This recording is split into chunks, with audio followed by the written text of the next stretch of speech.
Assalamualaikum warahmatullahi wabarakatuh. Perkenalkan, nama saya Dimas Gibar Umar Nafis dengan NIM 28922-595. Saya berkuliah di Universitas Pancasakti Bekasi di Fakultas Ekonomi dan Bisnis, Prodi S1 Manajemen kelas weekend. Di sini saya ingin mengerjakan tugas UAS dengan mata kuliah pengantar ekonomi makro dengan dosen pengampu Bapak Hendra Permadi STMM.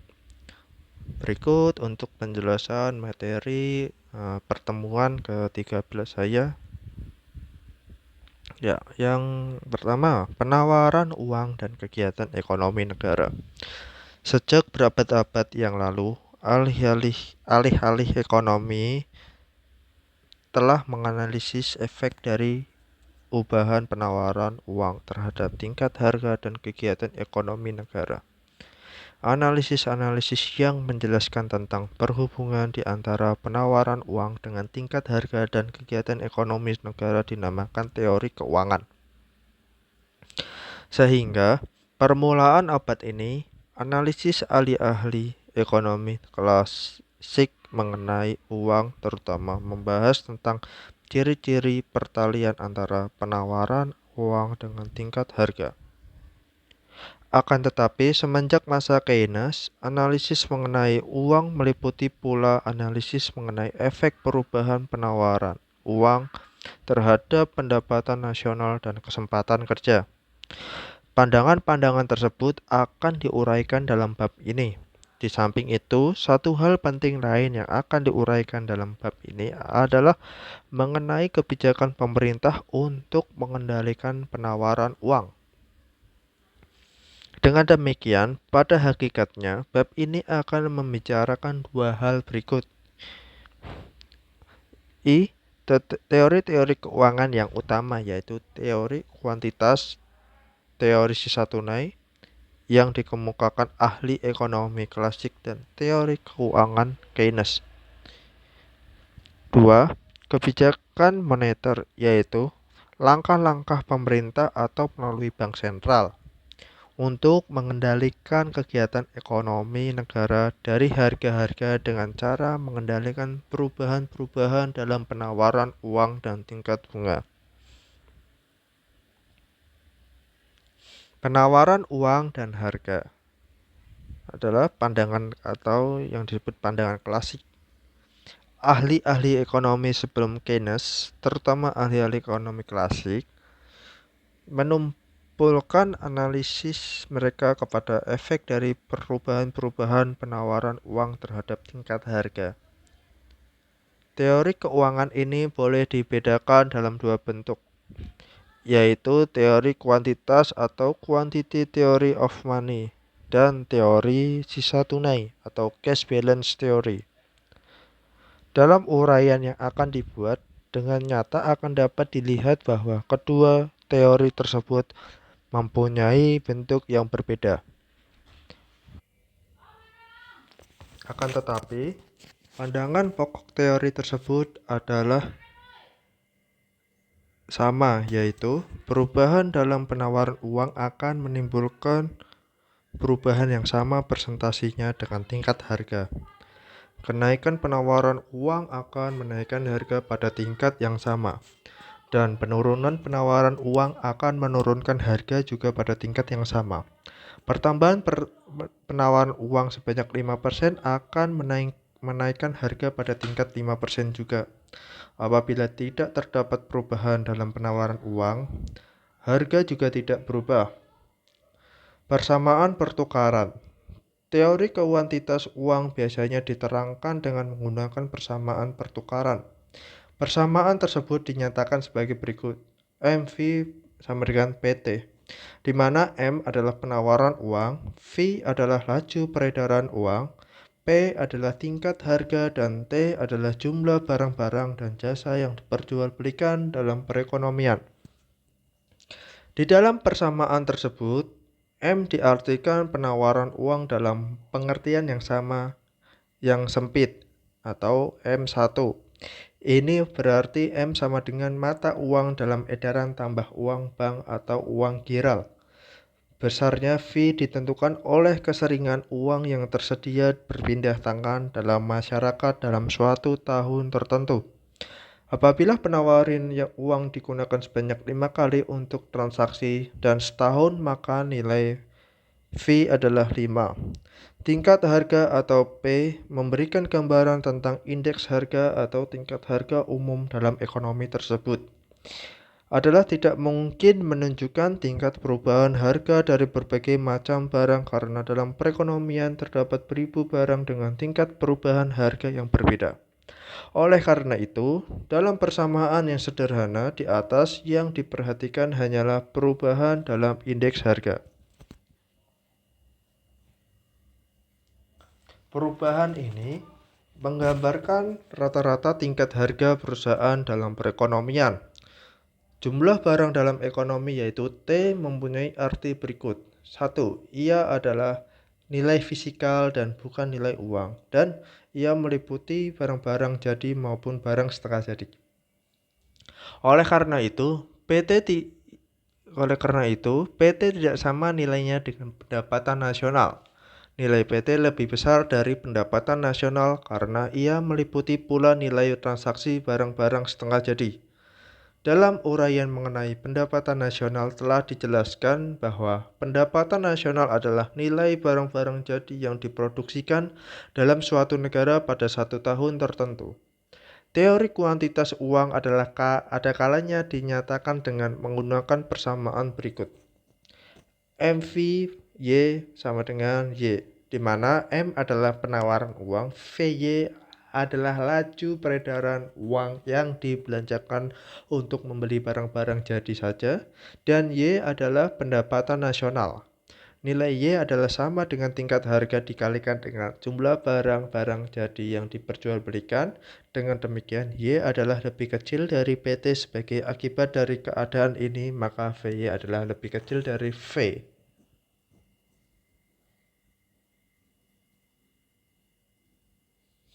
Teori kuantitas uang. Pandangan dari teori kuantitas uang dapat diringkaskan sebagai berikut. Perubahan dalam penawaran uang akan menimbulkan perubahan yang sama tingkatnya terhadap harga-harga, dan perubahan kedua variabel tersebut adalah ke arah yang sama. Apabila penawaran uang bertambah sebanyak 5%, maka harga-harga bertambah sebanyak 5%, dan apabila penawaran uang berkurang sebanyak 5%, maka harga-harga juga akan berkurang sebanyak 5%. Asumsi dan pandangan teori kuantitas uang dikemukakan oleh Irving Fisher, seorang ahli ekonomi Amerika yang tergolong dalam golongan ahli-ahli ekonomi klasik. Pandangan teori kuantitas didasarkan kepada dua asumsi berikut. Yang pertama, laju peredaran uang atau V adalah tetap. Menurut ahli-ahli ekonomi klasik, kelajuan peredaran uang tergantung kepada beberapa faktor teknikal seperti sistem pembayaran gaji, ciri-ciri kegiatan perdagangan, efisiensi sistem pengangkutan, dan kepadatan penduduk. Faktor-faktor ini tidak mengalami perubahan dalam jangka pendek, dan oleh karena itu, cara-cara masyarakat untuk menggunakan uang dan berbelanja tidak berubah. Yang kedua, kesempatan kerja penuh selalu tercapai dalam ekonomi. Oleh karena itu, jumlah barang-barang adalah tetap dan tidak dapat ditambah. Di samping itu, penawaran tidak akan berkurang dari produksi barang pada kesempatan kerja penuh karena sesuai dengan rumusan SAI, setiap barang yang dikeluarkan akan dibeli masyarakat atau supply creates its own demand. Maka untuk memaksimumkan untung, mereka akan selalu memproduksikan barang pada tingkat kesempatan kerja penuh. Ini berarti T adalah tetap jumlahnya, ia tidak bertambah maupun berkurang.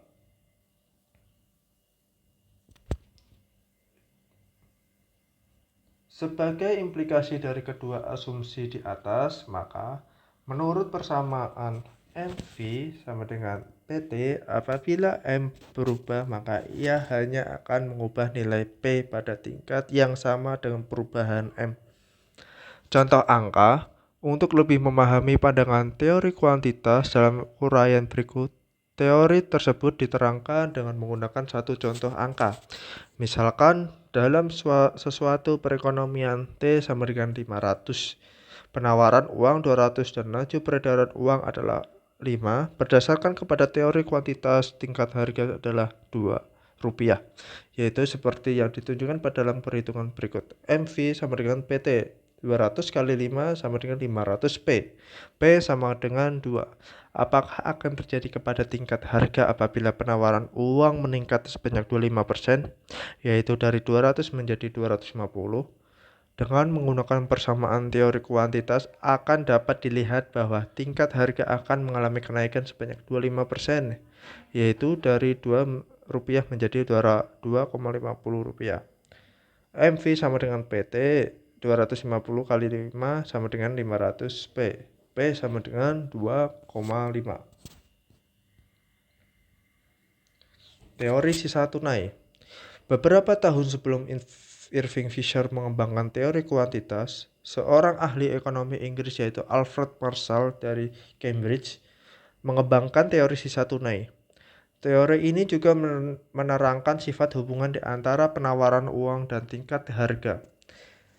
Teori sisa tunai mempunyai pandangan yang sama dengan teori kuantitas uang. Teori ini juga berpendapat bahwa perubahan dalam penawaran uang akan menimbulkan perubahan harga-harga yang sama tingkatnya. Teori sisa tunai diterangkan dengan menggunakan persamaan berikut. M sama dengan KPT, di mana M, P, dan T mempunyai arti yang sama dengan M, P, dan T dalam persamaan MV sama dengan PT. Dalam teori sisa tunai, K adalah bagian dari pendapatan masyarakat yang tetap dipegang mereka dalam bentuk tunai. Sekiranya 20% dari pendapatan akan dipegang masyarakat dalam bentuk tunai, maka K 1/5. Dalam teori sisa tunai, M sama dengan K PT atau M per K sama dengan PT, sedangkan persamaan teori kuantitas adalah MV sama dengan PT. Dengan demikian, M per K sama dengan MV atau K sama dengan 1/V. Kritik-kritik terhadap teori kuantitas uang.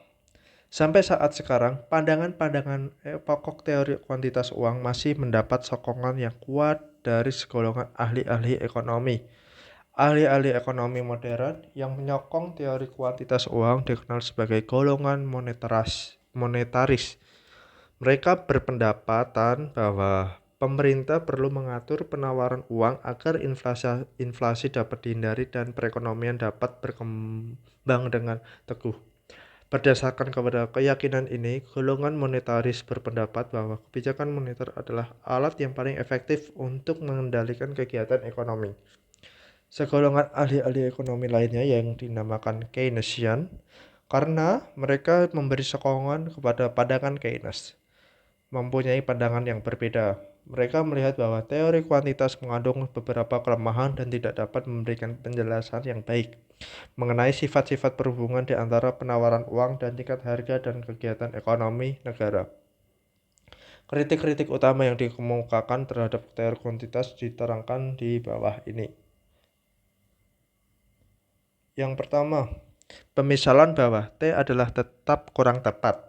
Asumsi ini erat hubungannya dengan keyakinan bahwa perekonomian selalu mencapai tingkat kesempatan kerja penuh. Oleh karena ahli-ahli ekonomi klasik berpendapat kesempatan kerja penuh selalu tercapai, maka seterusnya mereka berpendapat bahwa jumlah barang-barang dalam perekonomian tak dapat ditambah, maka T tetap. Golongan Keynesian berpendapat bahwa kesempatan kerja penuh tidak selalu dicapai. Yang banyak berlaku adalah kegiatan-kegiatan ekonomi yang tidak menggunakan faktor-faktor produksi secara sepenuhnya dan menyebabkan pengangguran. Oleh karena itu, jumlah barang-barang T masih boleh ditambah. Yang kedua, laju peredaran uang tidak selalu tetap. Dalam jangka pendek dan jangka panjang, di samping faktor-faktor yang disebutkan oleh ahli-ahli ekonomi klasik, banyak lagi faktor-faktor lain yang mempengaruhi kelajuan peredaran uang. Pengangguran yang tinggi mengurangi pengeluaran masyarakat dan ini mengurangi laju peredaran uang. Inflasi menyebabkan orang lebih suka berbelanja sekarang dari di mana masa yang akan datang. Maka peredaran uang bertambah cepat, Dalam jangka panjang, kemajuan dan perkembangan institusi keuangan mengurangi sisa tunai dan ini mempercepat laju peredaran uang. Dengan demikian, terdapat faktor-faktor penting dalam jangka pendek dan jangka panjang yang akan mempengaruhi dan bisa mengubah laju peredaran uang.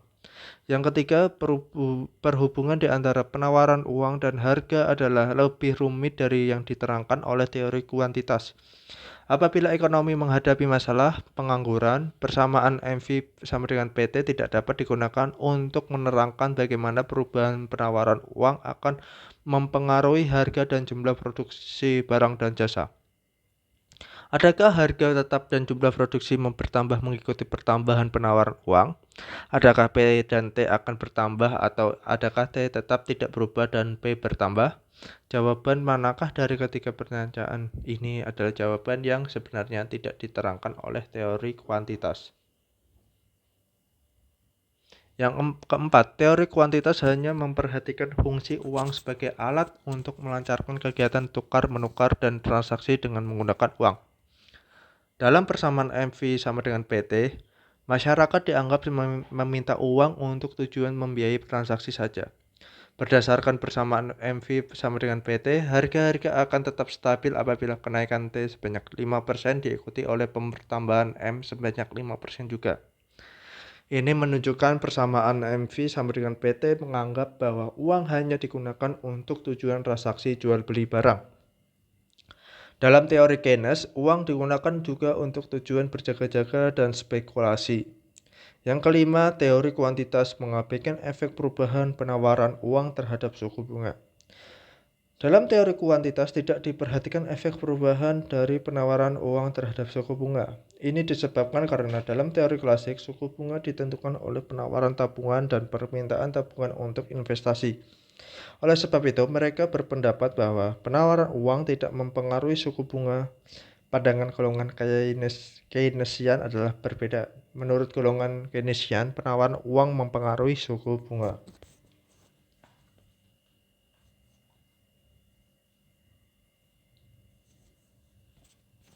Teori keuangan Keynes. Teori keuangan Keynes terutama menerangkan tiga hal, yaitu satu, tujuan-tujuan masyarakat untuk meminta menggunakan uang. Kedua, faktor-faktor yang menentukan tingkat bunga. Yang ketiga, efek perubahan penawaran uang terhadap kegiatan ekonomi negara. Dalam hal ini, Keynes juga menjelaskan masalah yang akan dihadapi apabila dalam perekonomian wujud keadaan yang dinamakan perangkap kecairan hal 1 dan 2 akan diterangkan dalam bagian ini, sedangkan hal yang ketiga diterangkan dalam bagian berikut. Tujuan-tujuan memegang uang. Di dalam analisis Keynes, masyarakat meminta atau memegang uang untuk tiga tujuan, untuk transaksi, untuk berjaga-jaga, dan untuk spekulasi. Permintaan uang untuk transaksi. Memegang uang untuk membayar transaksi merupakan tujuan memegang uang yang paling penting di dalam perekonomian modern, di mana tingkat spesialisasinya tinggi. Uang sangat penting peranannya untuk melancarkan kegiatan ekonomi dan transaksi atau jual beli. Tingkat spesialisasi yang tinggi hanya mungkin ada apabila pertukaran dilakukan dengan menggunakan uang, karena dengan ini pemilik uang dapat dengan mudah menggunakannya untuk membeli barang-barang yang mereka perlukan.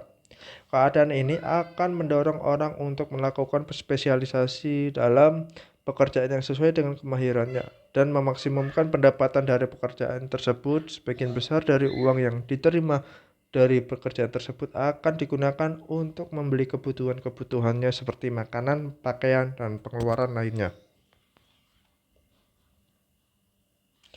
Permintaan uang untuk berjaga-jaga. Di samping untuk membiayai transaksi, uang diminta pula oleh masyarakat untuk menghadapi keadaan kesusahan atau masalah penting lain di masa depan. Uang yang disisihkan untuk tujuan ini dinamakan permintaan uang untuk tujuan berjaga-jaga. Masa depan adalah keadaan yang tidak boleh diramalkan. Ada kalanya keadaan masa depan semakin bertambah baik, tetapi ada kalanya masalah-masalah buruk akan dihadapi. Untuk menghadapi masa depan yang tidak pasti, terutama untuk menghadapi masalah kesusahan, sebagian uang yang diminta masyarakat digunakan untuk menghadapi masalah kesusahan di masa akan datang. Permintaan uang untuk tujuan berjaga-jaga adalah permintaan uang untuk menghadapi kesusahan-kesusahan seperti apabila ada anggota keluarga yang sakit, dan kehilangan pekerjaan, dan kehilangan kemampuan untuk bekerja. Di samping itu, uang digunakan pula untuk mewujudkan kesejahteraan keluarga yang lebih baik, yaitu untuk membeli rumah, membiayai persekolahan anak-anak, dan untuk pergi melancong. Yang ketiga, permintaan uang untuk spekulasi. Dalam ekonomi modern, di mana institusi keuangan sudah berkembang, masyarakat menggunakan pula uangnya untuk tujuan spekulasi, yaitu disimpan atau digunakan untuk membeli surat-surat berharga, seperti obligasi pemerintah, saham perusahaan, dan treasury bill.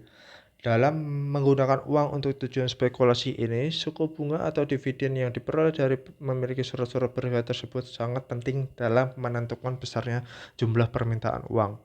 Apabila suku bunga atau dividen surat-surat berharga itu tinggi, masyarakat akan menggunakan uang untuk membeli surat-surat berharga itu tinggi. Masyarakat akan menggunakan uang untuk membeli surat-surat berharga tersebut. Akan tetapi, apabila suku bunga dan tingkat perkembalian modal rendah, mereka akan lebih suka menyimpan uangnya daripada membeli surat-surat berharga. Permintaan uang dalam grafik.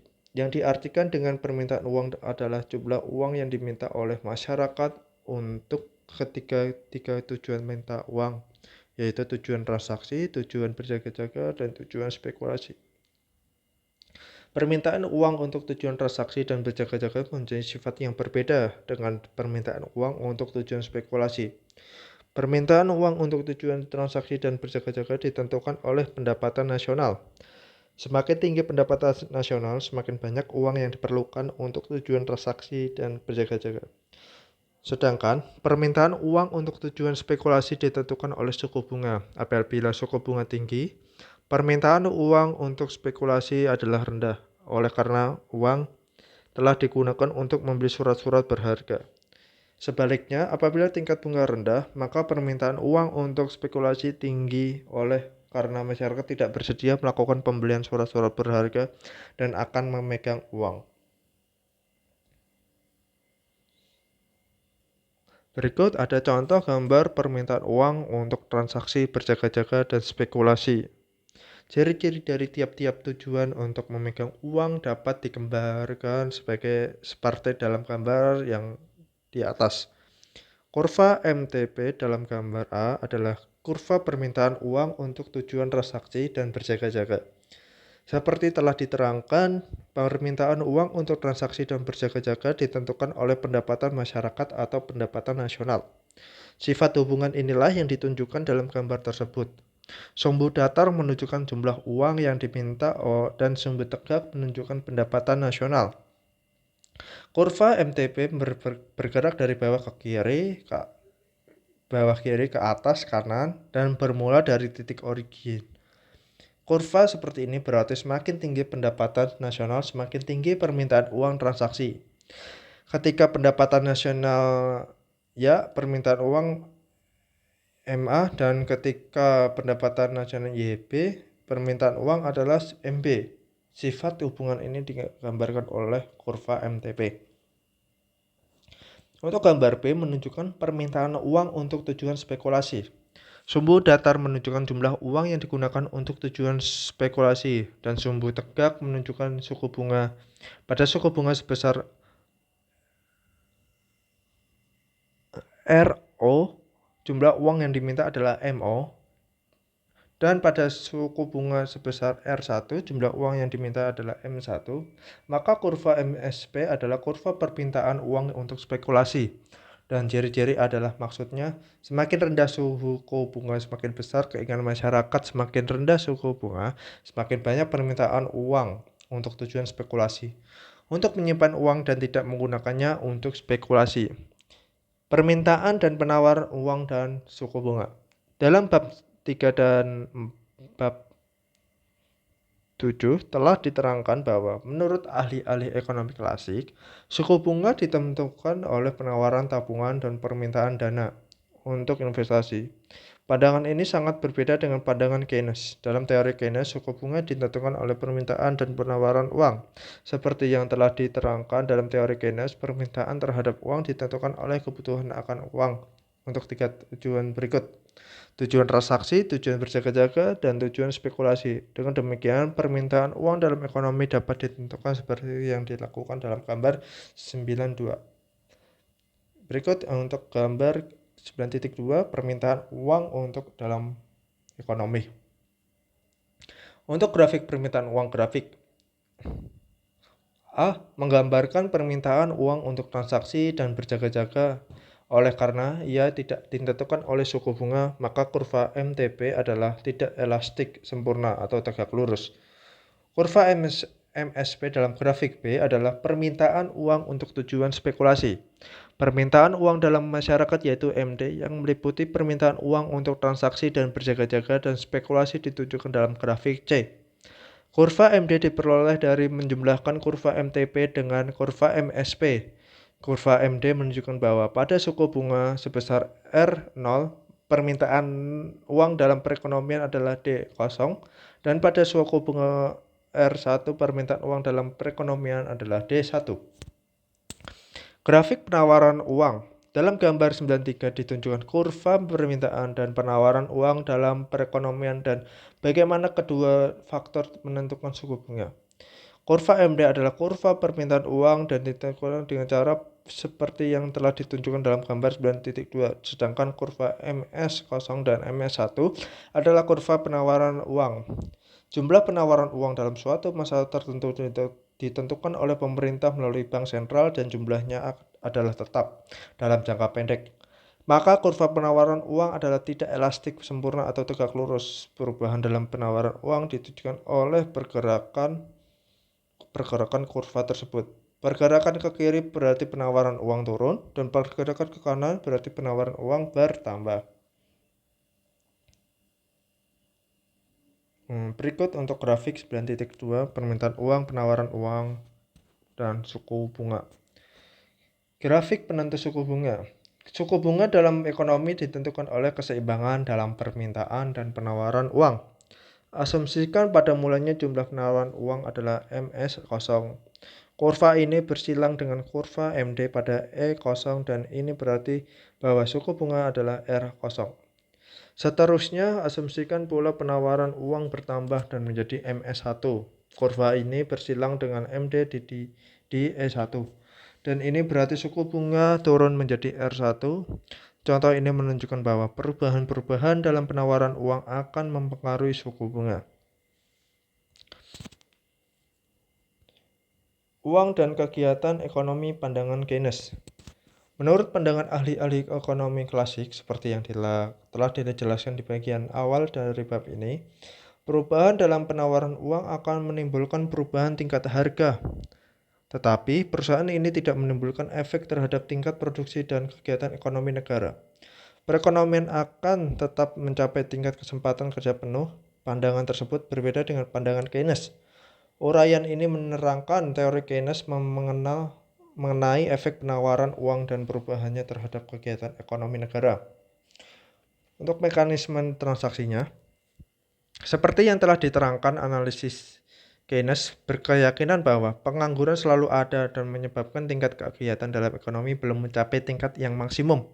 Keadaan ini dapat diperbaiki melalui dua pendekatan atau kebijakan. Yang pertama, menaikkan pengeluaran agregat melalui perubahan pengeluaran pemerintah dan komponen pengeluaran agregat lain seperti ekspor dan investasi, dan membuat perubahan dalam sistem pajak pemerintah. Dan yang kedua, menambah penawaran uang. Hal dalam ini telah diterangkan dalam bab 5. Bagian ini akan menerangkan efek pertambahan penawaran uang terhadap kegiatan ekonomi. Analisis Keynes menunjukkan bahwa pertambahan penawaran uang akan dapat menambah pendapatan nasional. Teori Keynes tidak menunjukkan bagaimana perubahan penawaran uang akan mempengaruhi tingkat harga. Efek perubahan penawaran uang terhadap kegiatan ekonomi negara dapat dibedakan pada 3 tahap perubahan berikut. Yang pertama, perubahan dalam penawaran uang akan menimbulkan perubahan terhadap suku bunga. Selanjutnya, perubahan suku bunga akan mengubah jumlah investasi. Yang ketiga, perubahan investasi mengubah pengeluaran dan akhirnya pendapatan nasional. Rangkaian peristiwa yang berlaku, rangkaian peristiwa yang dinyatakan di atas dinamakan mekanisme transmisi atau transmission mekanisme, yaitu suatu rangkaian peristiwa yang menggambarkan efek perubahan penawaran uang terhadap kegiatan ekonomi negara. Untuk gambar 9.4, di sini ada contoh untuk efek pertambahan penawaran uang terhadap kegiatan ekonomi. Mekanisme transmisi yang menggambarkan efek perubahan penawaran uang terhadap kegiatan ekonomi negara ditunjukkan dalam gambar 9.4. Grafik A menggambarkan efek pertambahan penawaran uang terhadap suku bunga. Pertambahan penawaran uang dari MS0 menjadi MS1 menyebabkan suku bunga merosot dari R0 menjadi R1. Efek perubahan suku bunga terhadap investasi ditunjukkan dalam gambar B. Pada saat tingkat bunga adalah R0, tingkat investasi swasta adalah I0. Penurunan suku bunga menjadi R1 menyebabkan investasi bertambah menjadi I1. Ini berarti investasi bertambah sebanyak AI. Dalam gambar C ditunjukkan efek dari pertambahan investasi delta I terhadap pengeluaran agregat dan pendapatan nasional. Sebelum berlaku kenaikan investasi sebanyak delta I menaikkan pengeluaran agregat dan pendapatan nasional. Sebelum berlaku kenaikan investasi, pengeluaran agregat adalah AE0, maka pendapatan nasional adalah Y0. Kenaikan investasi sebanyak AI menaikkan pengeluaran agregat dari AE0 menjadi AE1. Sebagai akibatnya, pendapatan nasional bertambah dan akan mencapai Y1. Dari uraian ini nyatalah bahwa perubahan-perubahan dalam penawaran uang akan mempengaruhi keseimbangan pendapatan nasional. Pertambahan penawaran uang akan menambah pendapatan nasional dan kesempatan kerja, sedangkan pengurangan penawaran uang akan menurunkan pendapatan nasional dan kesempatan kerja. Teori keuangan Keynes dan tingkat harga. Teori keuangan Keynes sama sekali tidak memperhatikan efek perubahan penawaran uang kepada tingkat harga. Oleh karena itu, masih terdapat pengangguran. Kenaikan penawaran uang dianggap hanya akan menaikkan pendapatan nasional dan kesempatan kerja. Tingkat harga diasumsikan tidak akan mengalami perubahan. Perangkap likuiditas. Perangkap likuiditas adalah suatu keadaan di mana suku bunga dalam perekonomian mencapai tingkat yang sangat rendah dan menyebabkan permintaan uang untuk tujuan spekulasi menjadi elastis sempurna. Oleh karena ciri ini, maka pada suku bunga yang rendah tersebut permintaan uang dalam perekonomian juga akan menjadi elastis sempurna. Ini ditunjukkan dalam gambar 9.5. Perangkap likuiditas. Asumsikan pada mulanya penawaran uang adalah MS0 pada tingkat penawaran ini, kurva permintaan uang MD menyilang MS0 di titik E0. Dan ini menunjukkan bahwa suku bunga adalah 4%. Asumsikan pemerintah menambah penawaran uang sehingga menjadi MS1. Perubahan ini menyebabkan keseimbangan antara permintaan dan penawaran uang dicapai di E1 dan berarti suku bunga adalah 2%. Semenjak titik E1 kurva permintaan uang telah menjadi elastis sempurna, sebagian akibatnya apabila penawaran uang terus ditambah, tingkat bunga tidak akan turun lagi. Sebagai contoh, kenaikan penawaran uang dari MS1 ke MS2 menyebabkan keseimbangan berubah dari E1 menjadi E2. Pada keseimbangan yang baru ini, suku bunga tetap sebanyak 2%. Efek perubahan penawaran uang dalam analisis ADAS. Selain menerangkan dengan menggunakan Y sama dengan AE, efek perubahan penawaran uang kepada kegiatan ekonomi negara dapat pula diterangkan dengan menggunakan analisis ADAS. Hal tersebut akan diterangkan dalam uraian berikut. Pertama sekali akan diterangkan bagaimana perubahan penawaran uang akan menggeser kurva AD. Sesudah itu akan ditunjukkan bagaimana perubahan penawaran uang mempengaruhi keseimbangan ADAS. Untuk efek perubahan penawaran uang ke atas kurva AD, ini ada gambar 9.6 efek perubahan penawaran uang terhadap kegiatan kurva AD. Perhatikan gambar 9.6 dalam grafik A ditunjukkan bagaimana perubahan penawaran uang akan mempengaruhi keseimbangan Y sama dengan AE. Dan pendapatan nasional pada awalnya diasumsikan pengeluaran agregat adalah AE0 dan tingkat harga adalah P0. Pengeluaran agregat tersebut akan menyebabkan keseimbangan pendapatan nasional dicapai di E0 dan dengan demikian pada mulanya pendapatan nasional ada Y0. Sesuai dengan keadaan keseimbangan yang awal ini dalam gambar B ditunjukkan kurva AD yang melalui titik A yang menggambarkan tingkat harga adalah P0 dan pendapatan nasional real adalah Y0. Perubahan penawaran uang seperti yang ditunjukkan dalam analisis mengenai mekanisme transmisi akan mengalihkan kurva AE0. Apabila penawaran uang berkurang, AE0 akan bergeser ke bawah, misalnya menjadi AE1. Keseimbangan ekonomi negara dicapai di E1 dan pendapatan nasional berkurang kepada Y1.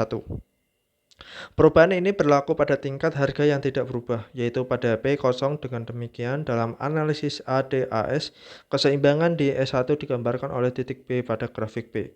Perubahan yang sebaliknya yaitu apabila penawaran uang bertambah, kurva pengeluaran agregat akan ke atas misalnya menjadi AE2, keseimbangan pendapatan nasional akan berubah ke E2 dan pendapatan nasional meningkat menjadi Y2. Dalam analisis ADAS, keseimbangan ini ditunjukkan oleh titik C. Titik ini menggambarkan sampai di mana kurva AD0 bergerak apabila penawaran uang bertambah.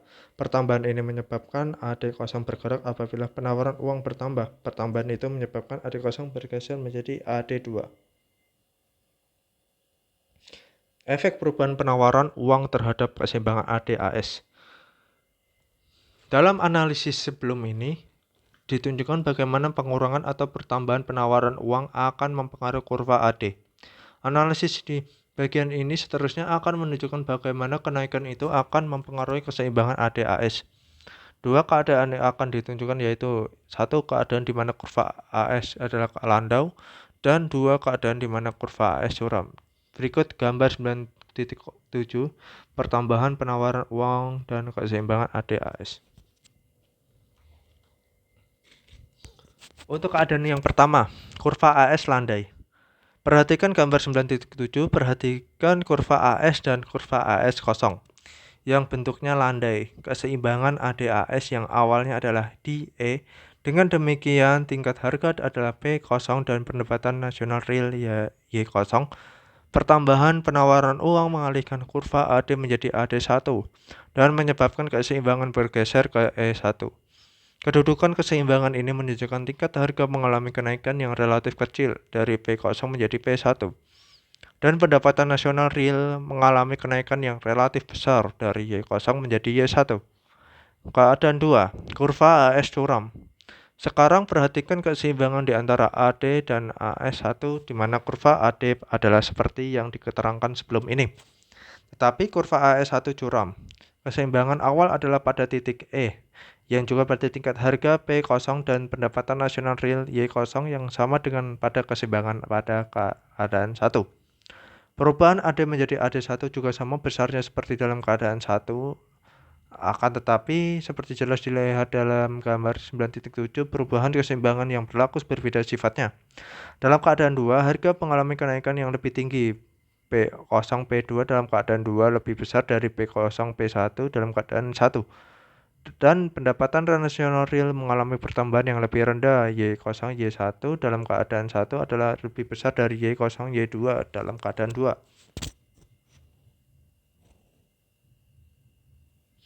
Untuk kesimpulannya, peranan uang dalam perekonomian dengan menggunakan analisis ADAS sekarang dapatlah dibuat penilaian mengenai peranan uang dalam kegiatan ekonomi suatu negara.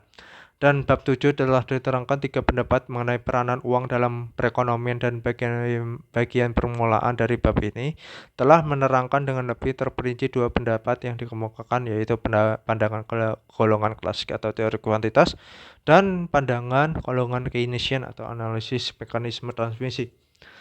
Setelah kedua pandangan tersebut dikemukakan, Milton Friedman Glauber golongan monetaris mengemukakan pandangan baru yang pada dasarnya menyempurnakan pandangan teori kuantitas.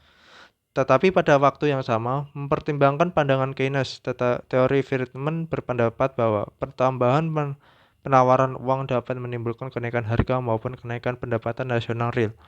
Analisis ADAS dapat membantu memahami pandangan Friedman tersebut.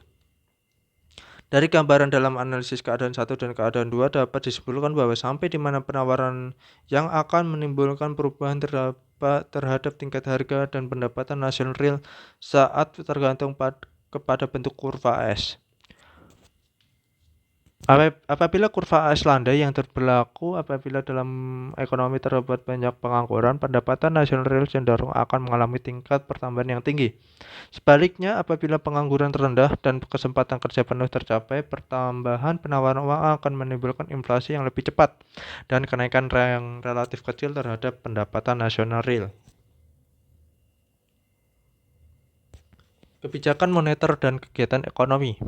Kebijakan moneter dapat dibedakan kepada dua golongan, kebijakan moneter kuantitatif dan kebijakan moneter kualitatif. Kebijakan moneter kuantitatif adalah langkah-langkah bank sentral yang tujuan utamanya adalah untuk mempengaruhi jumlah penawaran uang dan suku bunga dalam perekonomian.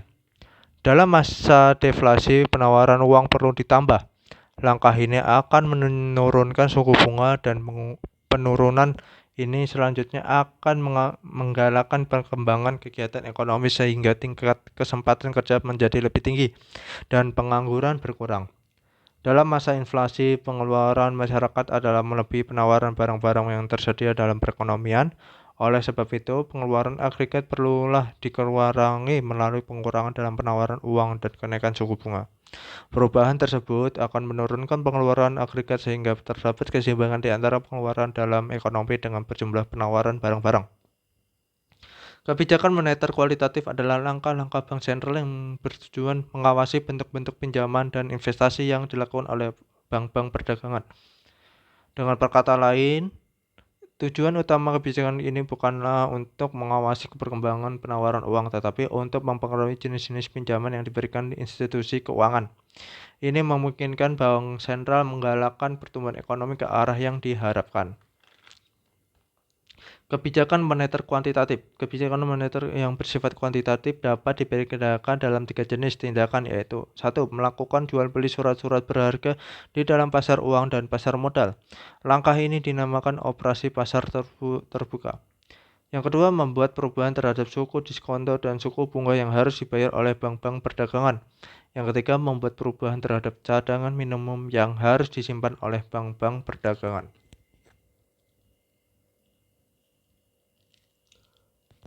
Operasi pasar terbuka.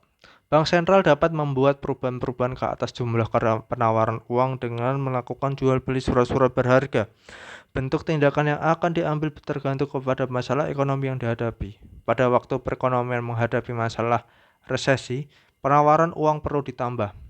Bank sentral menambah penawaran uang dengan melakukan pembelian surat-surat berharga. Penawaran uang akan bertambah karena apabila bank sentral melakukan pembayaran terhadap pembeliannya itu, maka cadangan yang ada pada bank perdagangan telah menjadi besar. Dengan adanya kelebihan cadangan tersebut, mereka dapat memberikan pinjaman yang lebih banyak. Pinjaman ini akan diinvestasikan dan kegiatan ekonomi negara akan menjadi bertambah tinggi. Di dalam masa inflasi, kegiatan ekonomi yang berlebih-lebihan harus dikurangkan. Salah satu langkah yang dapat dilakukan adalah dengan mengurangkan penawaran uang. Tujuan ini dapat dicapai oleh bank sentral dengan mengembali surat-surat berharga. Dengan penjualan itu, tabungan giral masyarakat dan cadangan yang dipegang oleh bank-bank perdagangan akan berkurang. Supaya operasi pasar terbuka dapat dilaksanakan dengan sukses dan memberikan efek yang diharapkan, dua keadaan haruslah wujud dalam perekonomian. Keadaan-keadaan tersebut adalah 1. Bank-bank perdagangan tidak memiliki kelebihan cadangan. Apabila kelebihan cadangan yang dimiliki oleh bank-bank perdagangan cukup besar, mereka dapat membeli surat-surat berharga yang dijual oleh bank sentral dengan menggunakan kelebihan cadangan tersebut. Oleh karena itu, bank-bank perdagangan tidak perlu mengurangi jumlah tabungan giral. Apabila tabungan giral tidak mengalami perubahan, maka penawaran uang juga tidak mengalami perubahan. Dari keadaan ini dapat disimpulkan bahwa operasi pasar terbuka hanya akan berhasil apabila bank-bank perdagangan tidak mempunyai kelebihan cadangan lagi. Yang kedua, dalam ekonomi telah tersedia cukup banyak surat-surat berharga yang dapat diperjualbelikan.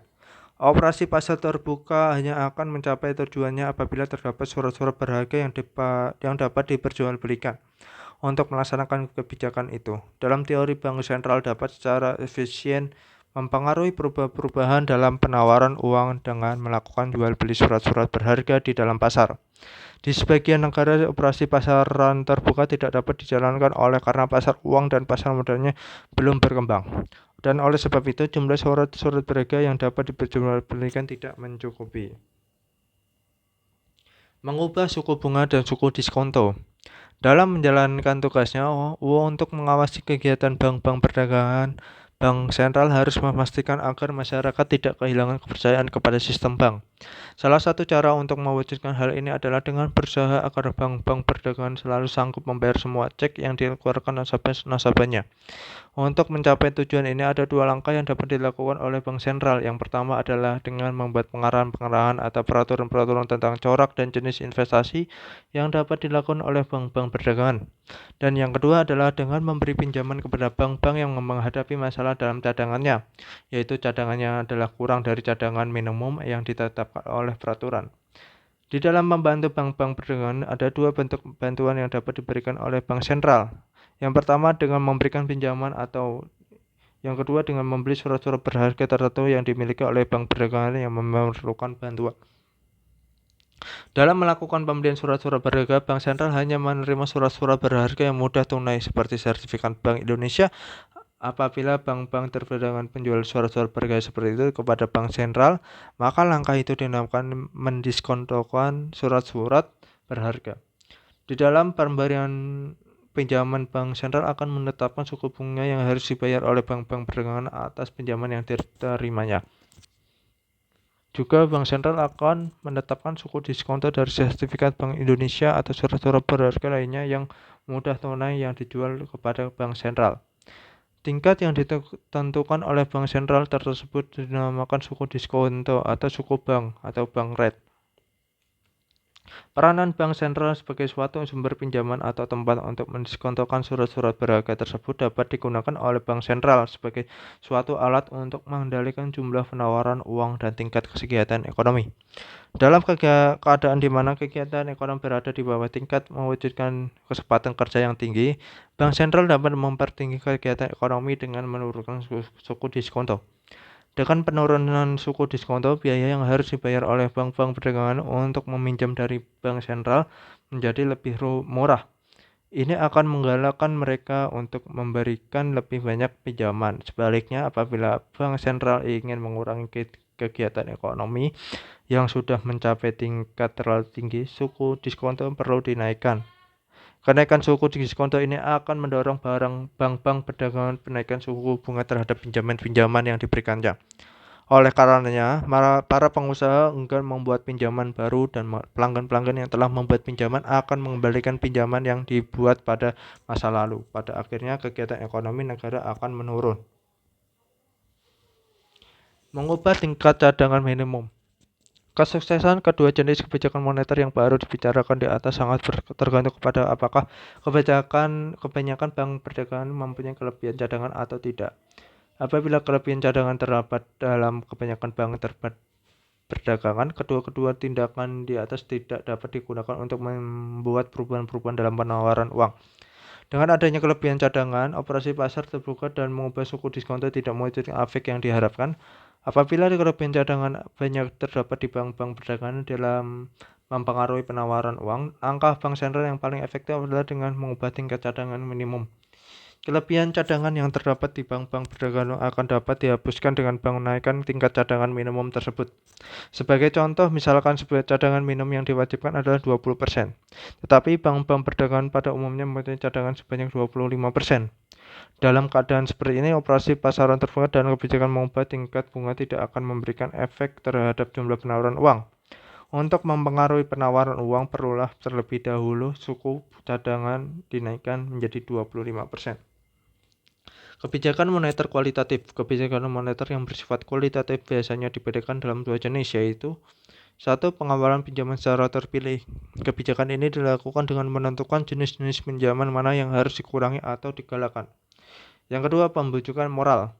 Dalam melaksanakan kebijakan ini, Bank Sentral mengadakan pertemuan langsung dengan bank-bank perdagangan untuk meminta mereka melakukan langkah-langkah tertentu. Pengawasan pinjaman secara terpilih. Tujuan utama dari melaksanakan pengawasan pinjaman secara terpilih adalah untuk memastikan bahwa bank-bank perdagangan memberikan pinjaman-pinjaman dan melakukan investasi-investasi yang sesuai dengan yang diingini oleh pemerintah. Pengawasan pinjaman secara terpilih ini bukanlah bertujuan untuk mengendalikan jumlah uang yang diwujudkan oleh bank-bank perdagangan melalui kegiatan mereka meminjamkan dan menginvestasikan uang di pasaran uang dan pasaran modal. Dalam kebijakan ini, yang diawasi adalah bentuk peminjaman dari investasi keuangan yang dilakukan oleh bank-bank perdagangan. Untuk menggalakkan perkembangan sektor industri, Bank Sentral dapat membuat pengarahan kepada bank-bank perdagangan untuk meminjamkan sebagian uangnya kepada usaha-usaha investasi di bidang industri. Di samping itu, Bank Sentral dapat pula mengarahkan agar lebih banyak pinjaman dilakukan oleh bank-bank perdagangan untuk menggalakkan perkembangan sektor pertanian, terutama kegiatan yang diusahakan oleh petani dan pengusaha kecil. Salah satu langkah dalam menjalankan kebijakan ini adalah Bank Sentral dapat mengarahkan bank-bank perdagangan untuk memberikan pinjaman ke sektor ini dengan syarat-syarat yang ringan, misalnya suku bunga adalah rendah. Beberapa contoh lain langkah-langkah Bank Sentral untuk mengendalikan pinjaman bank-bank perdagangan adalah: 1. Mengarahkan supaya bank-bank perdagangan memberikan pinjaman kepada pembeli-pembeli rumah biaya murah dengan tingkat bunga yang rendah. Kedua, menggalakkan pemberian pinjaman kepada pedagang-pedagang kecil. Ketiga, memberikan syarat yang lebih ringan untuk pinjaman kepada pedagang kecil dan industri rumah tangga. Kebijakan pinjaman secara terpilih dapat pula dilakukan terhadap satu, pinjaman bank terhadap perdagangan kepada para konsumen. Kedua, pinjaman untuk membeli saham-saham di pasar modalan. 1. Pinjaman kepada para konsumen. Pinjaman yang diberikan oleh bank-bank perdagangan untuk membeli barang-barang tahan lama seperti televisi, mobil, perabot, dan alat-alat dapur untuk membeli rumah dapat mempengaruhi kegiatan ekonomi. Pada waktu ekonomi sedang menghadapi banyak pengangguran, pemerintah perlulah menggalakkan para konsumen untuk melakukan lebih banyak pembelanjaan. Bank Sentral dapat menjelaksanakan tujuan ini dengan memberikan syarat-syarat yang lebih ringan kepada peminjam-pinjam untuk membeli barang-barang yang tahan lama atau murah. Di masa inflasi, langkah sebaliknya perlu dilakukan. Yang kedua, pinjaman untuk membeli saham. Sebelum berlakunya kemunduran dalam pasaran saham pada tahun 1929, Bank Sentral di Amerika Serikat tidak membatasi besarnya pinjaman yang dapat diberikan kepada pembeli-pembeli surat berharga dan saham perusahaan. Ketiadaan pembatasan ini menimbulkan spekulasi yang berlebihan yang pada akhirnya menimbulkan kenaikan dan kemerosotan harga yang tinggi di pasar saham. Ini sangatlah merugikan kepentingan masyarakat. Semenjak itu, Bank Sentral Amerika Serikat mengendalikan pinjaman yang dapat diberikan untuk membeli saham di pasar saham, yaitu hanya sebagian besar saja dari pembelian itu dapat menggunakan pinjaman dari bank. Pembujukan moral. Kebijakan ini dijalankan oleh Bank Sentral bukan dengan menetapkan dalam bentuk tertulis hal-hal yang harus dilakukan oleh bank-bank perdagangan, tetapi dengan mengadakan pertemuan langsung dengan bank-bank tersebut. Dalam pertemuan ini, Bank Sentral menjelaskan langkah-langkah yang sedang dijalankan pemerintah dan bantuan-bantuan apa yang diinginkan oleh Bank Sentral dan bank-bank perdagangan untuk menyukseskan tindakan tersebut. Dari pertemuan ini, bank-bank perdagangan akan mengetahui langkah-langkah bagaimana yang harus mereka lakukan agar usaha-usaha sedang dilakukan pemerintah akan mencapai tujuan dan efek yang diharapkan. Langkah-langkah yang harus dilakukan oleh bank-bank perdagangan adalah kalanya sangat berbeda di antara satu periode dengan satu periode yang lain. Langkah-langkah ini ada kalanya bersifat pengharapan agar bank-bank perdagangan menjalankan suatu kebijakan pengawalan kredit secara terpilih. Tetapi ada kalanya langkah-langkah yang dilakukan lebih mempengaruhi perubahan dalam jumlah penawaran uang dan bukan ke atas jenis-jenis pinjaman dan investasi keuangan yang dilakukan oleh bank-bank perdagangan. Ini berarti dalam menggunakan pembujukan moral di dalam menjalankan kebijakan moneternya, Bank Sentral mungkin menjalankan kebijakan bersifat kuantitatif, tetapi mungkin pula menjalankan kebijakan yang bersifat kualitatif. Dengan melalui pembujukan moral, Bank Sentral dapat meminta bank-bank perdagangan untuk mengurangi atau menambahkan keseluruhan jumlah pinjaman. atau mengurangi atau menambah pinjaman kepada sektor-sektor tertentu, atau membuat perubahan terhadap suku bunga yang mereka tetapkan terhadap pinjaman yang mereka berikan. Sampai di mana keinginan dari bank sentral akan dipenuhi oleh bank-bank perdagangan sangat tergantung kepada masing-masing bank tersebut. Oleh karena itu, kesuksesan dari kebijakan yang dijalankan secara pembujukan moral tergantung kepada sampai di mana bank-bank perdagangan menjalankan kebijakan yang disusulkan oleh bank sentral.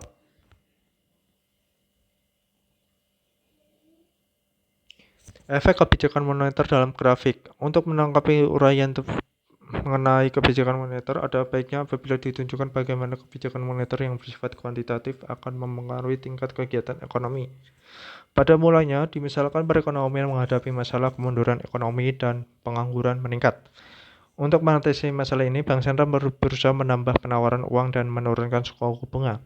Telah diterangkan bahwa apabila penawaran uang bertambah, tingkat bunga akan turun, investasi meningkat, dan sebagai akibatnya pengeluaran agregat juga akan meningkat. Perubahan ini akan memindahkan kurva AE ke atas dan kurva AD ke kanan. Efek dari perubahan ini kegiatan ekonomi, pendapatan nasional dan tingkat harga akan meningkat. Efek ini dapat dilihat pada gambar 9.8. Ini untuk contoh gambar 9.8 efek kebijakan moneter terhadap keseimbangan ADAS. Grafik A menunjukkan efek kebijakan moneter dalam menganalisis pengeluaran agregat penawaran agregat Y sama dengan AE. Pengeluaran agregat pada ketika ekonomi dan mengalami kemunduran adalah AE kosong, dan dengan demikian keseimbangan yang awal dicapai di E kosong dan pendapatan nasional Y adalah Y kosong. Kebijakan moneter akan menambah pengeluaran agregat dan perubahan ini ditujukan oleh perubahan AE kosong menjadi AE1 dan pendapatan nasional meningkat menjadi Y1. Pertambahan pendapatan nasional ini akan menambah kesempatan kerja dan mengurangi pengangguran. Efek kebijakan moneter dapat pula diterangkan dengan menggunakan nilai ADAS seperti yang ditunjukkan dalam grafik B. Keseimbangan awal yaitu pada ketika perekonomian sedang mengalami kemunduran dicapai di E0, yaitu titik persilangan di antara AD0 dan AS. Keseimbangan ini adalah sama dengan keseimbangan asal dalam analisis Y sama dengan AE, maka harga keseimbangan awal ini adalah P0. Oleh karena itu, kebijakan moneter memindahkan pengeluaran agregat dari AE0 menjadi AE1 dan menyebabkan pendapatan nasional bertambah sebanyak Y0 Y1, maka kurva AD0 akan bergeser menjadi AD1 yang melalui titik E1 di mana E0 E1 sama dengan Y0 Y1.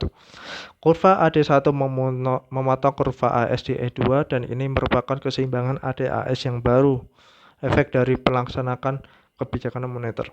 Keseimbangan yang baru ini menunjukkan pendapatan nasional real hanya meningkat dari Y0 menjadi Y2 dan tingkat harga meningkat dari P0 menjadi P1.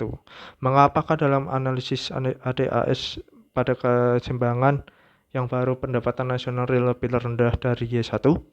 Hal itu bersumber dari efek berikut. Pertambahan pengeluaran agregat dari AE0 menjadi A1 akan meningkatkan harga-harga dan ini mengurangi pendapatan nasional real dan pengeluaran agregat real yaitu hanya mencapai Y2. Ya, sekian untuk presentasi saya untuk tugas UAS pengantar ekonomi makro. Bila ada salah kata, mohon dimaafkan. Terima kasih banyak. Assalamualaikum warahmatullahi wabarakatuh.